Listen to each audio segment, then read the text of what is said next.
ਵਾਹਿਗੁਰੂ ਜੀ ਕਾ ਖਾਲਸਾ ਵਾਹਿਗੁਰੂ ਜੀ ਕੀ ਫਤਿਹ। ਮੈਂ ਤੁਹਾਡੀ ਹੋਸਟ ਪ੍ਰੀਤ ਕੌਰ, ਨਿਊਜ਼ ਟੀਵੀ 84 ਦੇ ਨਾਲ। ਵਿਊਅਰਸ, ਪੰਜਾਬ ਦੀ ਬਾਦਲ ਸਰਕਾਰ ਦੇ ਸਿਰ ਤੇ ਸੰਕਟ ਦੇ ਬੱਦਲ ਤਾਂ ਕਾਫੀ ਲੰਮੇ ਸਮੇਂ ਤੋਂ ਛਾਏ ਹੋਏ ਹਨ, ਪਰ ਬਾਦਲਾਂ ਦੀ ਔਰਬਿਟ ਬੱਸ ਸਰਵਿਸ ਦੇ ਮੁਲਾਜ਼ਮਾਂ ਵੱਲੋਂ ਇੱਕ ਨਾਬਾਲਗ ਲੜਕੀ ਨਾਲ ਛੇੜਛਾੜ ਕਰਨ ਤੋਂ ਬਾਅਦ ਉਸ ਨੂੰ, ਉਸਦੇ ਭਰਾ, ਉਸਦੀ ਮਾਂ ਨੂੰ ਚਲਦੀ ਬੱਸ ਵਿੱਚੋਂ ਬਾਹਰ ਸੁੱਟਣ ਉਪਰੋਕਤ ਜਿਹੜਾ ਸਿਆਸੀ ਜਵਾਰ ਭਾਟਾ ਪੂਰੇ ਦੇਸ਼ ਅਤੇ ਪੰਜਾਬ ਦੇ ਵਿੱਚ ਉੱਠਿਆ, ਉਸ ਨੇ ਇੱਕ ਵਾਰੀ ਤਾਂ ਬਾਦਲ ਸਰਕਾਰ ਨੂੰ ਪੂਰੀ ਤਰ੍ਹਾਂ ਹਿਲਾ ਕੇ ਰੱਖ ਦਿੱਤਾ ਹੈ।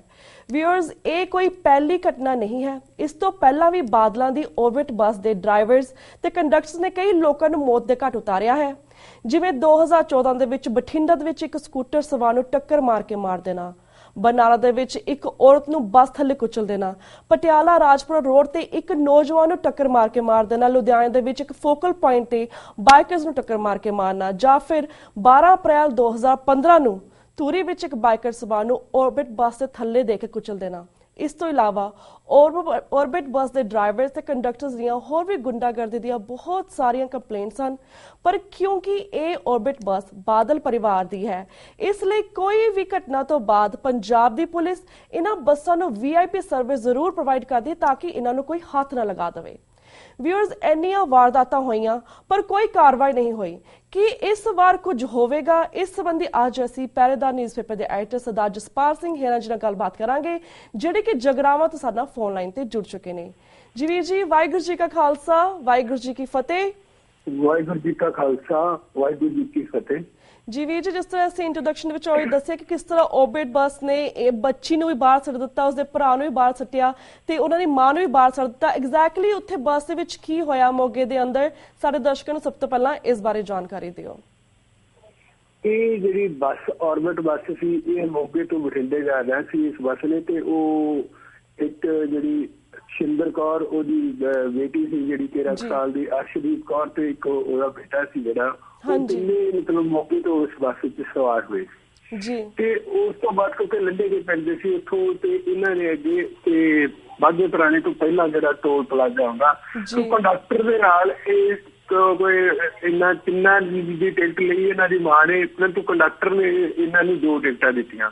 ਕਿਉਂਕਿ ਹੁਣ ਅੱਜ ਕੱਲ ਬੱਸਾਂ ਦਾ ਠੇਕੇ ਤੇ ਸਿਸਟਮ ਆ, ਤੇ ਉਹਦੇ ਤੇ ਟਿਕਟਾਂ ਦੀ ਕੋਈ ਬਹੁਤੀ ਮਹੱਤਤਾ ਨਹੀਂ ਰਹਿ ਜਾਂਦੀ। ਉਸ ਔਰਤ ਨੂੰ ਮਤਲਬ ਇਸ ਗੱਲ ਦੀ ਬਹੁਤੀ ਜਾਣਕਾਰੀ ਨਹੀਂ, ਉਹਨੇ 3 ਟਿਕਟਾਂ ਦੇ ਲਈ ਉਹਦੇ ਕੰਡਕਟਰ ਕੋਲ ਜਿੱਦ ਕੀਤੀ। ਸੋ ਉਸ ਤੋਂ ਬਾਅਦ ਜਦੋਂ ਟੋਲ ਪਲਾਜ਼ਾ ਆਉਂਦਾ ਵਾ ਬਾਗੇ ਪੁਰਾਣੇ ਤੇ ਮੋਗੇ ਦੇ ਵਿਚਕਾਰ, ਉੱਥੋਂ ਇੱਕ ਇਹਨਾਂ ਦਾ ਇੱਕ ਹੋਰ, ਕਿਉਂਕਿ ਮਾਫੀਆ ਗਰੋਹ ਆ ਜਿਹੜਾ ਪੰਜਾਬ ਦੇ ਵਿੱਚ, ਇਹ ਹਰ ਸੜਕ ਤੇ ਇਹਨਾਂ ਨੇ ਵੱਖੋ ਵੱਖਰੇ, ਜਿਸ ਤਰ੍ਹਾਂ ਟੋਲ ਪਲਾਜ਼ੇ ਜਾਂ ਹੋਰ ਕਿਤੇ ਵੱਖੋ ਵੱਖਰੀ ਥਾਵਾਂ ਤੇ ਇਹ 5-5 4-4 ਦਾ ਇੱਕ ਗੁੰਡਾ ਬਰਗੇਡ ਆ ਜਿਹੜਾ ਹਰ ਥਾਂ ਕਰਦਾ, ਤਾਂ ਕਿ ਜਿਹੜੇ ਬੱਸਾਂ ਦੇ ਵਿੱਚ ਕੋਈ ਜਾਂ ਸਟੂਡੈਂਟ ਚੜ੍ਹ ਜਾਂਦਾ ਜਾਂ ਕੋਈ ਹੋਰ ਇਸ ਤਰ੍ਹਾਂ ਦਾ ਵਿਅਕਤੀ ਚੜ੍ਹ ਜਾਂਦਾ ਜਿਹੜਾ ਟਿਕਟ ਦਾ ਮਸਲਾ ਆਉਂਦਾ, ਤੇ ਉਹਨਾਂ ਨੂੰ ਧਮਕਾ ਕੇ ਉਹਨਾਂ ਤੋਂ ਪੂਰੀ ਟਿਕਟ ਜਿਹੜੀ ਉਹ ਦਵਾਈ ਜਾਂਦੀ ਆ। ਹਰ ਬੱਸ ਅੱਡੇ ਤੇ, ਹਰ ਮਤਲਬ ਹਾਈਵੇ ਤੇ ਥਾਂ ਮਤਲਬ ਇਹ ਗੁੰਡਾ ਗਰੋਹ ਆ ਜਿਹੜਾ, ਮਾਫੀਆ ਗਰੋਹ ਆ ਜਿਹੜਾ ਟਰਾਂਸਪੋਰਟ ਦਾ, ਇਹ ਪੂਰੀ ਤਰ੍ਹਾਂ ਇਹਨਾਂ ਦਾ ਫੈਲਿਆ ਹੋਇਆ। ਸੋ ਉੱਥੋਂ ਜਦੋਂ ਉਹ ਗੁੰਡਾ ਗਰੋਹ ਵਾਲੇ ਵਿੱਚ ਚੜੇ, ਤੇ ਉਸ ਤੋਂ ਬਾਅਦ ਉਹਨਾਂ ਨੇ ਮਤਲਬ ਜਿਹੜੀ ਉਹ ਬੇਟੀ ਸੀ ਉਹਦੇ ਨਾਲ ਇਹਨਾਂ ਨੇ ਅਸ਼ਲੀਲ ਹਰਕਤਾਂ ਕਰਨੀਆਂ ਸ਼ੁਰੂ ਕਰਤੀਆਂ, ਤੇ ਮਾਂ ਵੱਲੋਂ ਵਿਰੋਧ ਕੀਤਾ ਗਿਆ ਕਿਉਂਕਿ ਸਵਾਰੀਆਂ ਬੱਸ ਵਿੱਚ ਕੁਦਰਤੀ ਘੱਟ ਸੀ, ਤੇ ਸਵਾਰੀਆਂ ਸੀ ਜਿਹੜੀਆਂ 5-4 ਗਈਆਂ ਜਾਂਦੀਆਂ ਨੇ, ਤੇ ਮਤਲਬ 10 ਤੋਂ ਥੱਲੇ ਸੀ। ਸੋ ਉਹਨਾਂ ਵੱਲੋਂ ਵੀ ਕਿਸੇ ਨੇ ਮਤਲਬ ਉਸ ਦਾ ਵਿਰੋਧ ਨਹੀਂ ਕੀਤਾ, ਤੇ ਉਹਨਾਂ ਦੀਆਂ ਜਦੋਂ ਹਰਕਤਾਂ ਵੱਧਦੀਆਂ ਗਈਆਂ ਤਾਂ ਉਹ ਮਾਂ ਸੀ ਜਿਹੜੀ ਸ਼ਿੰਦਰ ਕੌਰ, ਉਹਨੇ ਮਤਲਬ ਰੌਲਾ ਵੀ ਪਾਇਆ, ਡਰਾਈਵਰ ਨੂੰ ਵੀ ਮਤਲਬ ਵਾਰ-ਵਾਰ ਉਹ ਕਿਹਾ ਵੀ ਤੂੰ ਬੱਸ ਰੋਕ, ਅਸੀਂ ਉਤਰਨਾ। ਤੇ ਉਹ ਕਿਉਂਕਿ ਬੱਸਾਂ ਨੇ ਜਿਹੜੀਆਂ ਇਹਨਾਂ ਦੀਆਂ ਇਹ ਪ੍ਰੈਸ਼ਰ ਜਿਹੜੀ ਖਿੜਕੀ ਆ ਉਹ ਵੀ ਕੰਡਕਟਰ ਨੇ ਖੋਲਣੀ ਆ ਤੇ ਕੰਡਕਟਰ ਨੇ ਬੰਦ ਕਰਨੀਆਂ ਨੇ, ਪ੍ਰੈਸ਼ਰ ਵਾਲੀਆਂ ਖਿੜਕੀਆਂ ਨੇ। ਤੇ ਉਸ ਤੋਂ ਬਾਅਦ ਜਦੋਂ ਮਤਲਬ ਹੱਥੋਂ ਪਾਈ ਤੱਕ ਨੌਬਤ ਆ ਗਈ, ਮਾਂ ਜਿਹੜੀ ਉਹਨਾਂ ਨੂੰ ਉਹ ਜਿਹੜੇ ਮੁੰਡੇ ਸੀ ਛੇੜਛਾੜ ਕਰ ਰਹੇ ਸੀ ਉਹਨਾਂ ਨੂੰ ਮਤਲਬ ਉਹ ਤਕਰੀਬਨ ਟੁੰਬੜ ਗਈ। ਉਸ ਤੋਂ ਬਾਅਦ ਫਿਰ ਉਹਨਾਂ ਨੇ ਜਦੋਂ ਦੇਖਿਆ ਕਿ ਗੱਲ ਜ਼ਿਆਦਾ ਅੱਗੇ ਵੱਧਦੀ ਜਾਂਦੀ ਹੈ, ਤੇ ਉਹਨਾਂ ਨੇ ਮਾਂ ਧੀ ਨੂੰ ਧੱਕਾ ਦੇ ਕੇ ਮਤਲਬ ਚੱਲਦੀ ਬੱਸ ਤੋਂ ਥੱਲੇ ਸੁੱਟਤਾ, ਜਿਹਦੇ ਕਾਰਨ ਉਸ ਬੇਟੀ ਦੀ ਤਾਂ ਮੌਕੇ ਤੇ ਹੀ ਮੌਤ ਹੋ ਗਈ, ਤੇ ਮਾਂ ਦੀ ਜਿਹੜੀ ਉਹ ਗੰਭੀਰ ਜ਼ਖਮੀ ਹੋ ਗਈ। ਸੋ ਉਸ ਤੋਂ ਬਾਅਦ ਜਦੋਂ ਇਹ ਘਟਨਾ ਵਾਪਰੀ, ਉਸ ਤੋਂ ਬਾਅਦ ਅਗਲੇ ਦਿਨ ਤੱਕ ਜਦੋਂ ਅਗਲੇ ਦਿਨ ਅਖਬਾਰਾਂ ਦੇ ਵਿੱਚ ਇਹ ਗੱਲ ਆਈ, ਕੁਝ ਅਖਬਾਰਾਂ ਨੇ ਇਸ ਗੱਲ ਨੂੰ ਮਤਲਬ ਬੜੀ ਪ੍ਰਮੁੱਖਤਾ ਦੇ ਨਾਲ ਬਾਦਲ ਪਰਿਵਾਰ ਦੀਆਂ ਬੱਸਾਂ ਸੀ ਜਿਹੜੀਆਂ ਔਰਬਿਟ ਬੱਸਾਂ ਜਿਹੜੀਆਂ ਪੰਜਾਬ ਦੇ ਵਿੱਚ ਉਹਨਾਂ ਨੇ ਜਿਹੜੀ ਦਹਿਸ਼ਤ ਫੈਲਾਈ ਆ, ਉਹ ਸਾਰਾ ਕੁਝ ਲੈ ਕੇ ਉਹ ਛਾਪਿਆ, ਤਾਂ ਅਗਲੇ ਦਿਨ ਮਤਲਬ ਪੰਜਾਬ ਦੇ ਵਿੱਚ ਇੱਕ ਬਹੁਤ ਵੱਡੀ ਹਲਚਲ ਖੜੀ ਹੋਈ। ਤੁਸੀਂ ਮਤਲਬ ਅੰਦਾਜ਼ਾ ਲਾਓ ਕਿ ਵਾਪਰੀ ਘਟਨਾ ਤੋਂ ਬਾਅਦ ਅਗਲੇ ਦਿਨ ਤੱਕ ਪੁਲਿਸ ਨੇ ਕੋਈ ਕਾਰਵਾਈ ਨਹੀਂ ਸੀ ਕੀਤੀ। ਕੋਈ ਪਰਚਾ ਦਰਜ ਨਹੀਂ, ਕੋਈ ਹੋਰ ਨਹੀਂ, ਕੋਈ ਕਿਸੇ ਤਰ੍ਹਾਂ ਦੀ ਕੋਈ ਕਾਰਵਾਈ ਨਹੀਂ ਸੀ ਕਿਉਂਕਿ ਬੱਸ ਔਰਬਿਟ ਸੀ। ਤੇ ਉਸ ਤੋਂ ਬਾਅਦ ਜਦੋਂ ਮਤਲਬ ਸਮੁੱਚੇ ਪੰਜਾਬ ਦੇ ਵਿੱਚ ਇੱਕ ਮਤਲਬ ਸਾਰਾ ਪੰਜਾਬ ਸੀ ਜਿਹੜਾ ਉਹਨੂੰ ਇੱਕ ਤਰ੍ਹਾਂ ਦਾ ਸ਼ੌਕ ਲੱਗਿਆ, ਦਹਿਸ਼ਤ ਦੇ ਵਿੱਚ ਚਲਿਆ ਗਿਆ ਸਮੁੱਚਾ ਪੰਜਾਬ ਕਿ ਪੰਜਾਬ ਦੀ ਧਰਤੀ ਤੇ ਹੋ ਕੀ ਰਿਹਾ। ਭਾਵੇਂ ਕਿ ਜਿਸ ਤਰ੍ਹਾਂ ਤੁਸੀਂ ਪਹਿਲਾਂ ਗੱਲ ਕੀਤੀ ਕਿ ਔਰਬਿਟ ਬੱਸਾਂ ਦਾ, ਬਾਦਲ ਪਰਿਵਾਰ ਦੀਆਂ ਬੱਸਾਂ ਦਾ ਜਿਹੜਾ ਦਹਿਸ਼ਤ ਆ ਪੰਜਾਬ ਦੇ ਵਿੱਚ, ਉਹਦੇ ਤੋਂ ਕੋਈ ਵੀ ਬੰਦਾ ਮਤਲਬ ਅਣਭਿੱਜ ਨਹੀਂ ਹੈ। ਸੜਕਾਂ ਤੇ ਇੱਕ ਤਰ੍ਹਾਂ ਮੌਤ ਨੱਚਦੀ ਹੈ। ਜਿਹੜੀ ਤੁਸੀਂ ਗੱਲ ਕੀਤੀ ਹੈ ਉਸ ਦੇ ਬਾਰੇ ਅਸੀਂ ਆંકੜੇ ਇਕੱਠੇ ਕੀਤੇ ਸੀ ਕਿ ਸਾਲ ਦੇ ਵਿੱਚ ਘੱਟੋ ਘੱਟ 69 ਬੰਦੇ ਨੇ ਜਿਹੜੇ ਸੜਕਾਂ ਤੇ ਬਾਦਲ ਪਰਿਵਾਰ ਦੀਆਂ ਬੱਸਾਂ ਦਾ ਸ਼ਿਕਾਰ ਹੁੰਦੇ ਨੇ। 2014 ਦੇ ਜਿਹੜੇ ਅੰਕੜੇ ਨੇ। ਸੋ ਇਸ ਤਰ੍ਹਾਂ ਦੀ ਇੱਕ ਦਹਿਸ਼ਤ ਜਿਹੜੀ ਪਈ ਆ ਬੱਸ ਅੱਡੇ ਤੇ ਜਾ ਕੇ ਜੇ ਬਾਦਲਾਂ ਦੀ ਬੱਸ ਰੁਕਦੀ ਆ ਤੇ ਦੂਸਰੀਆਂ ਸਾਰੀਆਂ ਬੱਸਾਂ ਨੇ ਜਿਹੜੀਆਂ ਉੱਥੋਂ ਛਨਾਟਾ ਛਾ ਜਾਂਦਾ, ਸਿਰਫ ਤੇ ਸਿਰਫ ਉਹ ਬਾਦਲ ਪਰਿਵਾਰ ਦੀ ਬੱਸ ਆ ਜਿਹੜੀ ਉਹ ਹੀ ਉੱਥੇ ਹੁੰਦੀ ਹੈ ਤੇ ਉਹਦੇ 'ਚ ਸਾਰੀਆਂ ਸਵਾਰੀਆਂ ਨੇ ਜਿਹੜੀਆਂ ਚੜਾਈਆਂ ਜਾਂਦੀਆਂ, ਹੋਰ ਕਿਸੇ ਸਵਾਰੀ ਦੀ ਜ਼ਰੂਰਤ ਨਹੀਂ ਹੁੰਦੀ।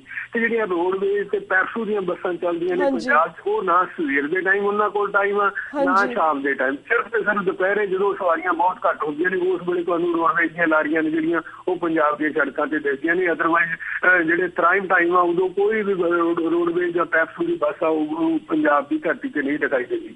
ਸੋ ਇਸ ਤਰ੍ਹਾਂ ਇੱਕ ਜਿਹੜਾ ਕਿ ਟਰਾਂਸਪੋਰਟ ਮਾਫੀਆ ਦੀ ਦਹਿਸ਼ਤ ਬਾਦਲ ਪਰਿਵਾਰ ਨੇ ਫੈਲਾਈ ਹੋਈ ਸੀ, ਉਹਦੇ ਸ਼ਿਕਾਰ ਆ ਜਿਹੜਾ ਇੱਕ ਇਸ ਰੂਪ ਦੇ ਵਿੱਚ ਇਹ ਜਿਹੜੀ ਬੇਟੀ ਅਰਸ਼ਦੀਪ ਹੋਈ। ਉਸ ਤੋਂ ਬਾਅਦ ਪੰਜਾਬ ਦੇ ਲੋਕ ਜਾਗੇ, ਉਹਨਾਂ 'ਚ ਲੋਕ ਰੋਹ ਵੀ ਜਾਗਿਆ ਜਿਸ ਤੋਂ ਡਰਦੇ ਆ। ਜਿਸ ਤਰ੍ਹਾਂ ਸਾਰਿਆਂ ਨੇ ਅਸੀਂ ਖਬਰ ਪੜ੍ਹੀ ਆ ਕਿ ਸੁਖਬੀਰ ਬਾਦਲ ਨੇ ਇਹ ਐਲਾਨ ਕਰਤਾ ਕਿ ਔਰਬਿਟ ਬੱਸਾਂ ਨੇ ਜਿਹੜੀਆਂ ਅਸੀਂ ਉਹਨਾਂ ਨੂੰ ਸੜਕਾਂ ਤੋਂ ਉਤਾਰ ਲਿਆ।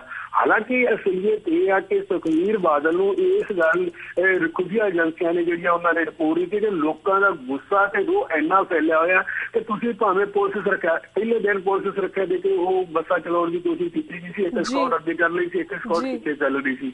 ਤੇ ਮਤਲਬ ਇਹ ਖਬਰਾਂ ਸੀ ਕਿ ਭਾਵੇਂ ਤੁਹਾਡੀ ਜਿੰਨੀ ਮਰਜ਼ੀ ਸੁਰੱਖਿਆ ਦੇ ਲਓ, ਲੋਕਾਂ ਨੇ ਸਾਰੀਆਂ ਬੱਸਾਂ ਨੇ ਤੁਹਾਡੀਆਂ ਹੀ ਸੜਕਾਂ ਤੇ ਫੂਕ ਦੇਣੀਆਂ ਨੇ। ਅਸਲ ਵਿੱਚ ਜੇ ਬੱਸਾਂ ਉਤਾਰੀਆਂ ਨੇ ਸੜਕਾਂ ਤੋਂ ਉਹਦੇ ਪਿੱਛੇ ਕਾਰਨ ਲੋਕਾਂ ਦਾ ਜਿਹੜਾ ਰੋਹ ਸੀ ਉਹ ਸੀ। ਤੇ ਹੁਣ ਉਹ ਮਤਲਬ ਕੰਮ ਕੀਤੇ ਜਾਂਦੇ ਨੇ ਕਿ ਅਸੀਂ ਆਪਣੇ ਡਰਾਈਵਰਾਂ ਨੂੰ ਟ੍ਰੇਨਿੰਗ ਦੇਵਾਂਗੇ, ਅਸੀਂ ਆਪਣੇ ਕੰਡਕਟਰਾਂ ਨੂੰ। ਇਹਦਾ ਮਤਲਬ ਪਹਿਲਾਂ ਉਹਨਾਂ ਨੂੰ ਕਿਸੇ ਤਰ੍ਹਾਂ ਦੀ ਕੋਈ ਟ੍ਰੇਨਿੰਗ ਨਹੀਂ ਸੀ। ਪਹਿਲਾਂ ਸਿਰਫ ਉਹਨਾਂ ਨੂੰ ਇਹ ਦੱਸਿਆ ਗਿਆ ਸੀ ਕਿ ਤੁਸੀਂ ਸਿਰਫ ਸੜਕਾਂ ਤੇ ਦਹਿਸ਼ਤ ਮਚਾਉਣੀ ਹੈ ਤੇ ਰੁਪਈਏ ਇਕੱਠੇ ਕਰਨੇ ਨੇ। ਸੋ ਇਹ ਜਿਹੜੇ ਹਾਲਾਤ ਬਣੇ ਨੇ ਪੰਜਾਬ ਦੇ ਵਿੱਚ, ਉਹ ਪੰਜਾਬ ਜਿਹੜਾ ਗੁਰੂਆਂ ਦੇ ਨਾਮ ਬਸਦਾ ਪੰਜਾਬ ਸੀ, ਉੱਥੇ ਸਾਡੀ ਧੀ ਭੈਣ ਸੁਰੱਖਿਅਤ ਨਹੀਂ ਰਹੀ। ਹਾਲਾਂਕਿ ਦੇਖੋ ਏਡੀ ਵੱਡੀ ਘਟਨਾ ਵਾਪਰੀ ਆ, ਉਸ ਤੋਂ ਅਗਲੇ ਦਿਨ ਫਿਰ ਜਲੰਧਰ 'ਚ ਘਟਨਾ ਵਾਪਰਦੀ ਆ। ਇੱਕ ਬਾਪ ਆਪਣੀ ਧੀ ਨੂੰ ਬਚਾਉਣ ਦੇ ਲਈ ਉਹਦੇ ਤੇ ਹਮਲਾ ਹੁੰਦਾ, ਉਸ ਤੋਂ ਅਗਲੇ ਦਿਨ ਫਿਰ ਦਰਾਹੇ ਕੋਲ ਘਟਨਾ ਵਾਪਰਦੀ ਹੈ, ਚੱਲਦੀ ਬੱਸ ਫਿਰ ਸਾਡੀ ਇੱਕ ਬੇਟੀ ਦੇ ਨਾਲ ਛੇੜਛਾੜ। ਮਤਲਬ ਪੰਜਾਬ ਦੇ ਵਿੱਚ ਜਿਹੜਾ ਅਸਲ ਵਿੱਚ ਜਿਹੜਾ ਮੁੱਦਾ ਇਸ ਵੇਲੇ ਇਹ ਪੰਜਾਬ ਦੇ ਵਿੱਚ ਮਾਫੀਆ ਦਾ ਰਾਜ ਆ, ਜਿਹਨੇ ਮਤਲਬ ਪੰਜਾਬ ਨੂੰ ਜੰਗਲ ਰਾਜ 'ਚ ਬਦਲ ਦਿੱਤਾ। ਕਿਸੇ ਦੀ ਇੱਥੇ ਇੱਜ਼ਤ ਸੁਰੱਖਿਅਤ ਨਹੀਂ, ਕਿਸੇ ਦੀ ਇੱਥੇ ਜਾਨ ਸੁਰੱਖਿਅਤ ਨਹੀਂ। ਅਸਲ ਵਿੱਚ ਜਿਹੜਾ ਮੁੱਦਾ ਪੰਜਾਬ ਦੀ ਧਰਤੀ ਤੇ ਇਸ ਵੇਲੇ ਇਹ ਬਣ ਚੁੱਕਾ। ਜੀ ਤੇ ਵੀਰ ਜਿਸ ਤਰ੍ਹਾਂ ਸਿਮਿਲਰ ਕੇਸ ਪਹਿਲਾਂ ਵੀ ਹੋਇਆ ਸੀ ਜਦੋਂ ਦਿੱਲੀ ਦੇ ਵਿੱਚ ਦਾਮਿਨੀ ਕੇਸ ਹੋਇਆ ਸੀ। ਉਸ ਵੇਲੇ ਤਾਂ ਜਿਹੜੇ ਕੁਵੈਤ ਟਰਾਂਸਪੋਰਟ ਸੀਗੀ ਔਰ ਇਹਦਾ ਮਾਲਕ ਜਾਦਵ ਤੇ ਪਰਚਾ ਵੀ ਕੱਢਿਆ ਗਿਆ ਸੀ, ਉਸਦੀ ਟਰਾਂਸਪੋਰਟ ਕੰਪਨੀ ਨੂੰ ਸਸਪੈਂਡ ਵੀ ਕਰ ਦਿੱਤਾ ਗਿਆ ਸੀ। ਈਵਨ ਤਾਂ ਹੁਣ ਬਾਦਲ ਨੇ ਆਪਣੀਆਂ ਬੱਸਾਂ ਉਤਾਰ ਦਿੱਤੀਆਂ ਨੇ। ਤੁਹਾਨੂੰ ਨਹੀਂ ਲੱਗਦਾ ਕਿ ਇਸ ਪੈਟਰਨ ਨੂੰ ਮੁੱਖ ਰੱਖਦਿਆਂ ਸੁਖਬੀਰ ਸਿੰਘ ਬਾਦਲ ਨੂੰ ਵੀ ਗ੍ਰਿਫਤਾਰ ਕੀਤਾ ਜਾਵੇ, ਔਰਬਿਟ ਜਿਹੜੇ ਬੱਸ ਨੇ ਉਹਨਾਂ ਦੇ ਪਰਮਿਟ ਵੀ ਰੱਦ ਕੀਤੇ ਜਾਣੇ? ਐਂਡ ਤੁਹਾਨੂੰ ਕੀ ਲੱਗਦਾ ਕਿੱਥੇ ਤੱਕ ਇਨਸਾਫ ਮਿਲੇਗਾ ਇਸ ਪਰਿਵਾਰ ਨੂੰ? ਬਿਕੋਜ਼ ਇਹ ਵੀ ਸੁਣਨ ਦੇ ਵਿੱਚ ਆਇਆ ਕਿ ਜਿਸ ਤਰ੍ਹਾਂ ਇਹ ਟੱਕਰ ਮਾਰ ਕੇ ਪਰਿਵਾਰ ਨੂੰ ਮਾਰ ਦਿੰਦੇ ਨੇ ਜਾਂ ਫਿਰ ਕੋਈ ਹੋਰ ਕਿਸੇ ਦੇ ਵਿੱਚ ਇੰਨੀ ਹਿੰਮਤ ਨਹੀਂ ਹੁੰਦੀ ਪੰਜਾਬ ਦੇ ਵਿੱਚ ਕਿ ਇਹਨਾਂ ਨਾਲ ਟੱਕਰ ਲੈ ਸਕਣ।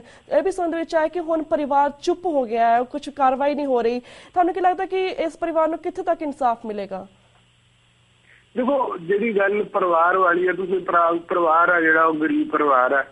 ਸੋ ਉਸ ਪਰਿਵਾਰ ਦੀਆਂ ਕਿਉਂਕਿ ਗਰੀਬੀ ਆ ਜਿਹੜੀ ਮੈਂ ਸਮਝਦਾ ਕਿ ਸਭ ਤੋਂ ਵੱਡੀ ਮਜਬੂਰੀ ਹੁੰਦੀ ਹੈ। ਉਹ ਸਰਕਾਰ ਵੱਲੋਂ ਜਿਹੜਾ ਉਹਨੂੰ 24 ਲੱਖ ਦਾ ਮੁਆਵਜ਼ਾ ਦਿੱਤਾ ਗਿਆ ਤੇ ਪਰਿਵਾਰ ਦੇ ਇੱਕ ਮੈਂਬਰ ਨੂੰ ਨੌਕਰੀ ਦਾ ਜਿਹੜਾ ਲਾਰਾ ਲਾਇਆ ਗਿਆ ਵਾ, ਉਹਦੇ ਨਾਲ ਪਰਿਵਾਰ ਆ ਜਿਹੜਾ ਮੈਂ ਸਮਝਦਾ ਕਿ ਉਹ ਤਾਂ ਇਸ ਤੋਂ ਬਾਅਦ ਇਸ ਦੇ ਵਿਰੋਧ ਵਿੱਚ ਨਹੀਂ ਬੋਲੂਗਾ। ਇਹਦੇ ਵਿੱਚ ਕੋਈ ਦੋ ਰਾਹ ਨਹੀਂ। ਪਰੰਤੂ ਜਿਹੜੀ ਗੱਲ ਮੈਂ ਜਿਹੜੀ ਪਹਿਲੀ ਗੱਲ ਕੀਤੀ ਹੈ ਕਿ ਜੇ ਪੰਜਾਬ ਦੇ ਵਿੱਚ ਜੇ ਅਸੀਂ ਇਸ ਪਾਸੇ ਤੁਰੀਏ, ਸਿਰਫ ਜਿਹੜੀ ਗੱਲ ਤੁਸੀਂ ਕੀਤੀ ਆ ਕਿ ਇਹ ਬੱਸਾਂ ਨੇ ਜਿਹੜੀਆਂ ਉਹਨਾਂ ਦੇ ਵਿੱਚੋਂ ਕਿੰਨੇ ਬੱਸਾਂ ਦੇ ਪਰਮਿਟ ਨੇ। ਹਾਲਾਂਕਿ ਜਿਹੜੀ ਸਭ ਤੋਂ ਵੱਡੀ ਅਹਿਮ ਗੱਲ ਆ ਜਿਹੜੀ ਹੁਣ ਤੱਕ ਮਤਲਬ ਗੱਲ ਨੂੰ ਉਭਾਰਿਆ ਹੀ ਨਹੀਂ ਗਿਆ ਕਿ ਇਹ ਜਿਹੜੀ ਬੱਸ ਸੀ ਇਹਦਾ ਨਾ ਕੋਈ ਪਰਮਿਟ ਸੀ ਨਾ ਕੋਈ ਉਸ ਵੇਲੇ ਟਾਈਮ ਸੀ। ਜਿਹੜੀ ਬੱਸ ਬਿਨਾਂ ਪਰਮਿਟ ਤੇ ਬਿਨਾਂ ਟਾਈਮ ਤੋਂ ਚੱਲ ਰਹੀ ਸੀ ਤੇ ਉਸ ਬੱਸ ਦੇ ਵਿੱਚ ਇੰਨਾ ਭਿਆਨਕ ਇੰਨਾ ਦਰਦਨਾਕ ਕਾਂਡ ਵਾਪਰਿਆ, ਫਿਰ ਉਹਦੇ ਮਾਲਕ ਤੇ ਪਰਚਾ ਕਿਉਂ ਨਹੀਂ? ਬਿਲਕੁਲ ਜੀ। ਸੋ ਇਹ ਜੇ ਮਤਲਬ ਇਸ ਗੱਲ ਦੀ ਜਾਂਚ ਕੀਤੀ ਜਾਵੇ ਕਿ ਪੰਜਾਬ ਦੇ ਵਿੱਚ ਕਿੰਨੇ ਇਹਨਾਂ ਕੋਲ ਪਰਮਿਟ ਨੇ, ਕਿੰਨੇ ਇਹਨਾਂ ਦੇ ਟਾਈਮ ਚੱਲਦੇ ਨੇ ਤੇ ਉਹਦੇ ਨਾਲ ਸਾਰੀ ਗੱਲ ਸਾਹਮਣੇ ਆ ਜੂਗੀ। ਪਰੰਤੂ ਕਿਉਂਕਿ ਸਮੇਂ ਦੀ ਸਰਕਾਰ ਆ ਤੇ ਦੂਸਰੇ ਪਾਸੇ ਜਿਹੜਾ ਜਦੋਂ ਤੱਕ ਲੋਕ ਲਹਿਰ ਆ ਜਿਹੜੀ, ਹਾਲਾਂਕਿ ਪੰਜਾਬ ਦੇ ਵਿੱਚ ਇਸ ਮੁੱਦੇ ਨੂੰ ਲੈ ਕੇ ਲੋਕ ਲਹਿਰ ਖੜੀ ਹੋਈ ਆ, ਪਰੰਤੂ ਉਸ ਰੂਪ ਦੇ ਵਿੱਚ ਨਹੀਂ ਜਿਹੜੀ ਦਿੱਲੀ ਦੇ ਵਿੱਚ ਲੋਕ ਉੱਠੇ ਸੀਗੇ। ਉਸ ਰੂਪ ਦੇ ਵਿੱਚ ਹਾਲੇ ਕਿਉਂਕਿ ਪੰਜਾਬ ਦੇ ਵਿੱਚ ਜਿਹੜਾ ਇਹਨਾਂ ਦਾ, ਜਿਹੜੀ ਮੈਂ ਪਹਿਲੀ ਗੱਲ ਕੀਤੀ ਹੈ ਕਿ ਜਿਹੜਾ ਇਹਨਾਂ ਦਾ ਦਹਿਸ਼ਤ ਆ, ਜਿਹੜੀ ਇਹਨਾਂ ਦੀ ਦਰਿੰਦਗੀ ਦਾ ਰਾਜ ਆ ਪੰਜਾਬ ਦੇ ਵਿੱਚ, ਜਿਹੜਾ ਮਾਫੀਆ ਤੇ ਜੰਗਲ ਦਾ ਰਾਜ ਆ, ਉਸ ਤੋਂ ਆਮ ਲੋਕਾਂ ਦੇ ਵਿੱਚ ਦਹਿਸ਼ਤ ਵੱਧਦਾ, ਰੋਸ ਤੇ ਰੋਹ ਘੱਟ ਆ। ਸੋ ਜਦੋਂ ਦਹਿਸ਼ਤ ਪਿੱਛੇ ਹਟ ਜੂਗੀ, ਰੋਸ ਤੇ ਰੋਹ ਅੱਗੇ ਆ ਜੂਗਾ, ਉਹ ਤੋਂ ਬਾਅਦ ਇਹ ਜਿਹੜੀਆਂ ਅਸੀਂ ਇਨਸਾਫ ਦੀਆਂ ਗੱਲਾਂ ਕਰਦੇ ਨੇ, ਇਹ ਕਿਉਂਕਿ ਹੁਣ ਸਮੇਂ ਦੀ ਸਰਕਾਰ ਆ ਤੇ ਜਿਹੜੇ ਉਹਨਾਂ ਦੇ ਨਾਲ ਦੇ ਲੋਕ ਨੇ, ਜਿਹੜੇ ਬਾਦਲ ਪਰਿਵਾਰ ਦੇ ਵੱਡੇ ਵੱਡੇ ਆਗੂ ਨੇ, ਉਹ ਕਹਿ ਰਹੇ ਨੇ ਕਿਉਂ ਪਰਚਾ ਸੁਖਬੀਰ ਕਿਹੜਾ ਉਹ ਚਲਾ ਰਿਹਾ, ਬੱਸ ਚਲਾ ਰਿਹਾ ਸੀ। ਅਸਲ ਨੂੰ ਇਹ ਕੀ ਦਲੀਲ ਆ ਕਿ ਸਮੇਂ ਦਾ ਜਿਹੜਾ ਮੁੱਖ ਮੰਤਰੀ ਆ, ਕੀ ਉਹ ਪੰਜਾਬ ਦੇ ਵਿੱਚ ਵਾਪਰਦੀ ਘਟਨਾ ਲਈ ਜ਼ਿੰਮੇਵਾਰ ਨਹੀਂ? ਇੱਕ ਬੱਸਾਂ ਦਾ ਮਾਲਕ ਆ ਕਿ ਬੱਸਾਂ ਦੇ ਵਿੱਚ ਜਿਹੜੀ ਵਾਪਰਦੀ ਘਟਨਾ ਉਹਦਾ ਕੀ ਉਹ ਜ਼ਿੰਮੇਵਾਰ ਨਹੀਂ? ਜਿਹੜਾ ਪੰਜਾਬ ਦੇ ਅਮਨ ਕਾਨੂੰਨ ਦੇ ਨਾਲ ਖੇਡ ਰਿਹਾ ਵਾ, ਕੀ ਉਹ ਦੋਸ਼ੀ ਨਹੀਂ? ਸੋ ਇਹ ਜਿਹੜੀਆਂ ਸਾਰੀਆਂ ਗੱਲਾਂ ਨੇ, ਜੇ ਇਨਸਾਫ ਪਸੰਦ ਜਥੇਬੰਦੀਆਂ ਸਾਰੀਆਂ ਮਿਲ ਕੇ ਜਿਸ ਤਰ੍ਹਾਂ ਮਾਹੌਲ ਬਣਦਾ ਜਾ ਰਿਹਾ ਵਾ, ਇਹ ਸਾਰੀਆਂ ਮਿਲ ਕੇ ਇਹ ਜਿਹੜਾ ਕੁਝ ਪੰਜਾਬ ਦੇ ਵਿੱਚ ਇੱਕ ਮਾਫੀਆ ਰਾਜ ਆ, ਇਹਦੇ ਵਿਰੁੱਧ ਖੜੀਆਂ ਹੋ ਜਾਣ ਤੇ ਉਸ ਤੋਂ ਬਾਅਦ ਇਹ ਜਿਹੜੀ ਲਹਿਰ ਆ, ਇਹ ਆਪੇ ਇੱਕ ਨਵਾਂ ਰੂਪ ਆ ਜਿਹੜਾ ਉਹ ਪੰਜਾਬ ਦੇ ਵਿੱਚ ਲੈ ਸਕਦੀ ਹੈ। ਜੀ ਤੇ ਵੀਰ ਜੀ, ਸਾਡੇ ਕੋਲ 2-3 ਮਿੰਟ ਰਹਿ ਗਏ ਨੇ। ਐਦੀਆਂ ਜਿਸ ਤੁਸੀਂ ਗੱਲ ਕੀਤੀ ਕਿ ਅਮਨ ਕਾਨੂੰਨ ਦੀ ਗੱਲ ਕੀਤੀ, ਕਿਸ ਤਰ੍ਹਾਂ ਇਹ ਦਰਿੰਦਗੀ ਫੈਲਾਉਂਦੇ ਨੇ, ਕਿਸ ਤਰ੍ਹਾਂ ਲੋਕਾਂ ਦੇ ਵਿੱਚ ਦਹਿਸ਼ਤਗਰਦ ਹੈ। ਇੱਕ ਪਾਸੇ ਤੁਸੀਂ ਗੱਲ ਕੀਤੀ ਕਿਸ ਤਰ੍ਹਾਂ 79 ਤੋਂ 80 ਲੋਕ ਹਰ ਸਾਲ ਇਹਨਾਂ ਬੱਸਾਂ ਥੱਲੇ ਆ ਕੇ ਕੁਚਲ ਜਾਂਦੇ ਨੇ ਜਾਂ ਮਰ ਜਾਂਦੇ ਨੇ। ਦੂਸਰੇ ਪਾਸੇ ਆਪਾਂ ਜੋ ਪਿਛਲੀ ਵਾਰ ਨਾਲ ਗੱਲ ਕੀਤੀ, ਕਿਸ ਤਰ੍ਹਾਂ ਪੰਜਾਬ ਦੇ ਕਿਸਾਨ ਆਪਣੇ ਆਪ ਨੂੰ ਸੁਸਾਈਡ ਕਰ ਰਹੇ ਨੇ। ਤੀਸਰੇ ਪਾਸੇ ਜਿਸ ਤਰ੍ਹਾਂ ਪੰਜਾਬ ਦੇ ਵਿੱਚ ਜਿਹੜੇ ਬੱਚੇ ਨੇ ਕਿਸ ਤਰ੍ਹਾਂ ਨਸ਼ਿਆਂ ਦੇ ਦਲਦਲ ਦੇ ਵਿੱਚ ਜਾ ਰਹੇ ਨੇ। ਈਵਨ ਅੱਜ ਦੀ ਪੰਜਾਬ ਹਰਿਆਣਾ ਹਾਈ ਕੋਰਟ ਨੇ, ਇਹ ਸਰਕਾਰ ਨੇ ਇਹ ਕਿਹਾ ਹੈ ਕਿ ਪੰਜਾਬ ਦੀ ਅਣਗਹਿਲੀ ਦੇ ਨਾਲ ਜਿਹੜੇ ਡਰੱਗ ਦੇ ਜ਼ਿੰਮੇਵਾਰ ਲੋਕ ਨੇ, ਡਰੱਗ ਮਾਫੀਆ ਹੁੰਦੇ ਨੇ, ਉਹ ਹਮੇਸ਼ਾ ਜ਼ਮਾਨਤ ਤੋਂ ਪਹਿਲਾਂ ਹੀ ਆਪਣੇ ਜਦ ਨਿਕਲ ਜਾਂਦੇ ਨੇ, ਜੇਲ੍ਹਾਂ ਤੋਂ ਬਾਹਰ ਨਿਕਲ ਜਾਂਦੇ, ਬਿਕੋਜ਼ ਪੰਜਾਬ ਜਿਹੜੀ ਪੁਲਿਸ ਹੈ ਜਾਂ ਪੰਜਾਬ ਦੀ ਸਰਕਾਰ ਹੈ, ਉਹ ਆਪਣਾ ਫਰਜ਼ ਨਹੀਂ ਅਦਾ ਕਰਦੀ। ਉਹ 6 ਮਹੀਨੇ ਦੇ ਵਿੱਚ ਉਹਦਾ ਚਲਾਨ ਪੇਸ਼ ਨਹੀਂ ਕਰਦੀ ਹੈਗੀ। ਇਹ ਵੀ ਕਾਨੂੰਨੀ ਜ਼ਰੂਰਤ ਹੈ ਕਿ ਉਹਨਾਂ ਦਾ ਚਲਾਨ ਟਾਈਮ ਤੇ ਪੇਸ਼ ਕੀਤਾ ਜਾਵੇ ਤਾਂ ਕਿ ਉਹਨਾਂ ਨੂੰ ਸਜ਼ਾਵਾਂ ਦਿੱਤੀਆਂ ਜਾਣ। ਆਲਸੋ ਤੁਸੀਂ ਇੱਥੇ ਕੀ ਕਹਿਣਾ ਚਾਹੋਗੇ? ਐਂਡ ਪਲੱਸ ਆਫ ਕੋਰਸ ਕਿ ਜਿਸ ਤਰ੍ਹਾਂ ਤੁਸੀਂ ਗੱਲ ਕੀਤੀ ਕਿ ਪੰਜਾਬ ਦੇ ਵਿੱਚ ਬਹੁਤ ਸਾਰੀਆਂ ਹੁਣ ਤਾਂ ਲੋਕ ਲਹਿਰ ਖੜੀ ਹੋਈ ਹੈ, ਹੋਰ ਵੀ ਬਹੁਤ ਸਾਰੀ ਜਥੇਬੰਦੀਆਂ ਨੂੰ ਤੁਹਾਡਾ ਸਾਥ ਦੇਣਾ ਚਾਹੀਦਾ। ਤੁਸੀਂ ਜਿਸ ਤਰ੍ਹਾਂ ਤੁਸੀਂ ਵੀ ਉਹਨਾਂ ਦਾ ਸਾਥ ਦੇ ਸਕਦੇ ਹੋ, ਇਸ ਬਾਰੇ ਤੁਸੀਂ ਵੀ ਅਵੇਅਰਨੈਸ ਲੈ ਕੇ ਆ ਸਕਦੇ ਹੋ। ਉਹਨਾਂ ਨੂੰ ਹੋਰ ਵੀ ਦੱਸੋ ਕਿਸ ਤਰ੍ਹਾਂ ਪੰਜਾਬ ਦੇ ਵਿੱਚ ਹੋਰ ਵੱਖ-ਵੱਖ ਮੁੱਦਿਆਂ ਦੇ ਉੱਪਰ ਵੀ ਇਹਨਾਂ ਦਾ ਕਿਸ ਤਰ੍ਹਾਂ ਲੋਕਾਂ ਦਾ ਬੁਰਾ ਹਾਲ ਕੀਤਾ ਹੋਇਆ। ਬਟ ਐਨੀਵੇਜ਼ ਇਸ ਡਰੱਗ ਦੇ ਉੱਪਰ ਤੁਸੀਂ ਸਾਡੇ ਦਰਸ਼ਕਾਂ ਨੂੰ ਕੀ ਕਹਿਣਾ ਚਾਹੋਗੇ? ਕਿਉਂਕਿ ਜਿਹੜੀ ਗੱਲ ਤੁਸੀਂ ਕੀਤੀ ਹੈ ਕਿ ਜਿਹੜੇ ਮਤਲਬ ਲੋਕ ਨਸ਼ਿਆਂ ਦੇ ਸੌਦਾਗਰ ਨੇ, ਮੌਤ ਦੇ ਵਪਾਰੀ ਨੇ, ਉਹਨਾਂ ਨੂੰ ਜੇ ਪੁਲਿਸ ਫੜ ਵੀ ਲੈਂਦੀ ਹੈ ਤੇ ਉਹਨਾਂ ਵਿਰੁੱਧ ਜਿਹੜਾ ਚਲਾਨ ਆ ਉਹ ਸਮੇਂ ਸਿਰ ਪੇਸ਼ ਨਹੀਂ ਕੀਤਾ ਜਾਂਦਾ, ਜਿਸ ਕਾਰਨ ਉਹਨਾਂ ਨੂੰ ਆਸਾਨੀ ਨਾਲ ਅਦਾਲਤ ਤੋਂ ਜ਼ਮਾਨਤ ਮਿਲ ਜਾਂਦੀ ਆ। ਜਿਹੜਾ ਨਸ਼ੇ ਦਾ ਸੌਦਾਗਰ ਨਸ਼ਾ ਵੇਚਦਾ ਫੜਿਆ ਜਾਂਦਾ ਵਾ, ਉਹ ਹਫ਼ਤੇ ਬਾਅਦ 10 ਦਿਨ ਬਾਅਦ ਜਦੋਂ ਬਾਹਰ ਵਾਪਸ ਆ ਜਾਂਦਾ ਤਾਂ ਉਹਦਾ ਜਿਹੜਾ ਪ੍ਰਭਾਵ ਆ ਉਹ ਬੇਹੱਦ ਨਾ ਪੱਖੀ ਜਾਂਦਾ। ਜਿਹੜੇ ਛੋਟੇ ਨਸ਼ਿਆਂ ਦੇ ਸੌਦਾਗਰ ਉੱਠਣ ਵਾਲੇ ਹੁੰਦੇ ਆ, ਉਹਨਾਂ ਨੂੰ ਵਿਖਿਆ ਮਿਲਦਾ ਕਿ ਕੀ ਹੋ ਜਾਂਦਾ ਜੇ 5-7-10 ਦਿਨ ਜੇਲ੍ਹ ਵੀ ਜਾਣਾ ਪਿਆ ਤੇ ਕੀ ਫਰਕ ਪੈਂਦਾ। ਸੋ ਇਸ ਦੇ ਕਾਰਨ ਪੰਜਾਬ ਦੇ ਵਿੱਚ ਜਿਹੜੇ ਨਸ਼ਾ ਵਪਾਰੀ ਨੇ ਉਹਨਾਂ ਦੀ ਗਿਣਤੀ ਆ ਜਿਹੜੀ ਉਹਦੇ ਵਿੱਚ ਅਥਾਹ ਵਾਧਾ ਹੋ ਰਿਹਾ। ਪਰੰਤੂ ਇਹ ਕਿਉਂ ਹੋ ਰਿਹਾ? ਜਿਹੜੀ ਗੱਲ ਅਸੀਂ ਬਾਰ-ਬਾਰ ਕਰਦੇ ਹਾਂ ਕਿ ਜਿਹੜੇ ਸਮੇਂ ਦੇ ਹਾਕਮ ਨੇ, ਜਿਹੜੇ ਪ੍ਰੈਸਟ ਸਿਆਸੀ ਆਗੂ ਨੇ, ਪ੍ਰੈਸਟ ਅਫਸਰਸ਼ਾਹੀ ਆ ਤੇ ਮਾਫੀਆ, ਇਹਨਾਂ ਤਿੰਨਾਂ ਦੀ ਟਿੱਕੜੀ ਦਾ ਇਸ ਵੇਲੇ ਪੰਜਾਬ ਦੇ ਵਿੱਚ ਪੂਰੀ ਤਰ੍ਹਾਂ ਉਹਨਾਂ ਦੀ ਜਕੜ ਹੈ। ਸੋ ਜਿੰਨਾ ਪ੍ਰੈਸਟ ਸਿਆਸੀ ਲੋਕਾਂ ਦੀ, ਪ੍ਰੈਸਟ ਅਫਸਰਸ਼ਾਹੀ ਦੀ ਨਸ਼ਾ ਮਾਫੀਏ ਨੂੰ ਪੂਰੀ ਤਰ੍ਹਾਂ ਸਰਪ੍ਰਸਤੀ ਆ, ਉਹਨਾਂ ਨੂੰ ਹਰ ਤਰ੍ਹਾਂ ਦੀ ਚੋਰ ਮੋਰੀਆ ਜਿਹੜੀ ਦਿੱਤੀ ਜਾਂਦੀ ਹੈ ਜਿਹਦੇ ਤੋਂ ਉਹ ਬਚ ਨਿਕਲਦੇ ਨੇ। ਪਹਿਲੀ ਗੱਲ ਤਾਂ ਇਹ ਕਿ ਜਿਹੜੇ ਵੱਡੇ ਮਗਰਮੱਛ ਨੇ ਹਾਲੇ ਤੱਕ ਕਦੇ ਕਿਸੇ ਨੇ ਉਹਨਾਂ ਨੂੰ ਹੱਥ ਨਹੀਂ ਪਾਇਆ। ਇਹ ਲੋਕ ਰੋਹ ਦੇ ਅੱਗੇ ਜਾਂ ਮੀਡੀਆ ਦੇ ਵਿੱਚ ਚੱਲਦੀ ਮਤਲਬ ਬਦਨਾਮੀ ਦੇ ਨੂੰ ਦੇਖਦਿਆਂ ਹੋਇਆ ਜੇ ਫੜੇ ਜਾਂਦੇ ਨੇ ਤੇ ਬਹੁਤ ਛੋਟੇ ਉਹ ਜਿਹੜੇ ਮਤਲਬ ਛੋਟੇ ਲੈਵਲ ਦੇ ਨੇ, ਜਿਹੜੇ ਛੋਟੇ ਮਤਲਬ ਜਾਂ ਵੇਚਣ ਵਾਲੇ ਨੇ, ਛੋਟੇ ਤੇ ਜਾਂ ਖਾਣ ਵਾਲੇ ਬੰਦੇ ਨੇ, ਉਹ ਸਿਰਫ ਇੱਕ ਖਾਨਾ ਪੂਰਤੀ ਕੀਤੀ ਜਾਂਦੀ ਹੈ। ਸੋ ਸੁਪਰੀਮ ਕੋਰਟ ਨੇ ਵੀ ਇਸ ਤਰ੍ਹਾਂ ਦੀਆਂ ਹਦਾਇਤਾਂ ਦਿੱਤੀਆਂ ਨੇ ਕਿ ਜਿਹੜਾ ਨਸ਼ੇ ਵਾਲਾ ਕੇਸ ਹੈ ਉਹਨੂੰ ਜਲਦੀ ਤੋਂ ਜਲਦੀ 3 ਸਾਲ ਦੇ ਅੰਦਰ ਉਹਦਾ ਨਿਪਟਾਰਾ ਕੀਤਾ ਜਾਵੇ। ਤੇ ਹਾਈ ਕੋਰਟ ਨੇ ਵੀ ਹੁਣ ਹਦਾਇਤ ਕੀਤੀ ਹੈ ਕਿ ਜਿਹੜਾ ਚਲਾਨ ਆ ਉਹ ਸਮੇਂ ਸਿਰ ਹੋਵੇ ਤਾਂ ਕਿ ਉਹਨਾਂ ਨੂੰ ਜ਼ਮਾਨਤ ਨਾ ਮਿਲ ਸਕੇ। ਜੇ ਅਦਾਲਤਾਂ ਨੇ ਇਹ ਹੁਕਮ ਜਾਰੀ ਕੀਤੇ ਨੇ ਤੇ ਮੈਂ ਸਮਝਦਾ ਕਿ ਜਦੋਂ ਤੱਕ ਅਦਾਲਤਾਂ ਸਖਤ ਨਹੀਂ ਹੁੰਦੀਆਂ ਆਪਣੇ ਹੁਕਮ ਦੀ ਪਾਲਣਾ ਕਰਾਉਣ ਲਈ, ਥੱਲੇ ਵਾਲੀ ਅਫਸਰਸ਼ਾਹੀ ਨੇ ਇਹਨਾਂ ਹੁਕਮਾਂ ਨੂੰ ਪ੍ਰਵਾਹ ਨਹੀਂ ਕਰਨਾ। ਆਨੀ ਬਹਾਨੀ ਚੋਰ ਮੋਰੀਆਂ ਦੇ ਨਾਲ ਉਹਨਾਂ ਨੇ ਇਹਨਾਂ ਹੁਕਮਾਂ ਦੀ ਪ੍ਰਵਾਹ ਨਹੀਂ ਕਰਨੀ।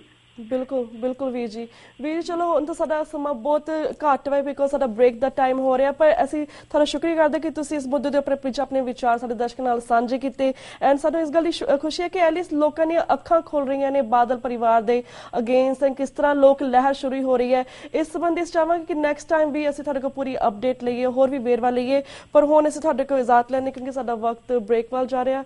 ਸੋ ਵੀਰ ਜੀ thank you so much. Waheguru ji ਕਾ ਖਾਲਸਾ, ਵਾਹਿਗੁਰੂ ਜੀ ਕੀ ਫਤਿਹ। Viewers, वक्त हो गया एक छोटे से ब्रेक था। Keep watching News TV 84. We'll be right back after a short break.